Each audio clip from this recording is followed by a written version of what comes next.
পাচ্ছে তো সবাই না? স্যার যেহেতু চাহিদা অনুপাত হ্যাঁ। ঠিক পাচ্ছি না।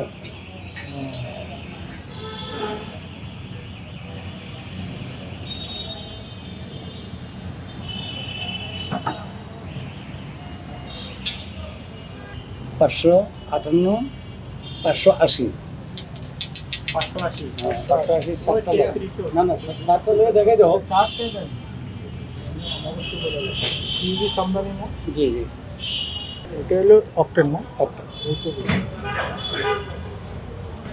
দুধ কত? 580 না?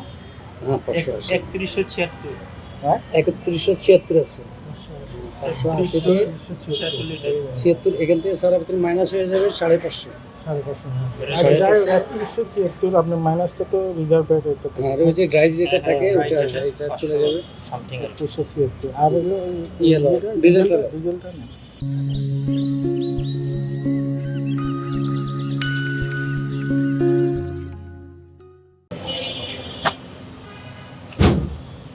এমনি যারা ইয়েতে আছে এরা পাচ্ছে তো টুকটাক।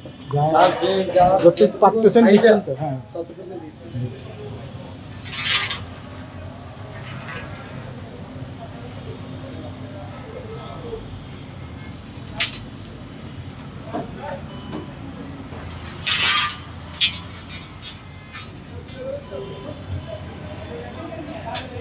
এটা কি বলে স্যার এখানে? 1430 ও হ্যাঁ কত দেখি 1430 14 মানে 1430 আচ্ছা ঠিক 1430 তাহলে এটার ইয়ে কত কাউন্টিং কত? 1430 কতটুকু আছে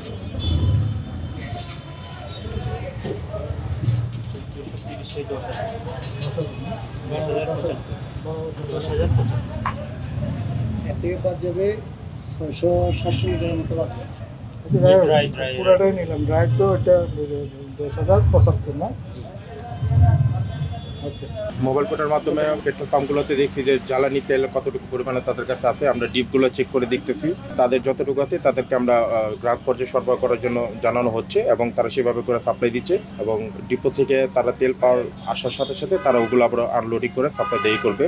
কিছু পেট্রোল পাম্প আপনার পে অর্ডার করে নেই, সে কারণে তারা ডিপো থেকে তেল তুলতে পারে না। আজকে থেকে ব্যাংক খোলা, তারা পে অর্ডার করে তেল উঠানোর জন্য ডিপোতে গেছে। ডিপো থেকে তেল আসলে আশা করি যে মোটামুটি সব কিছু ঠিক হয়ে যাবে।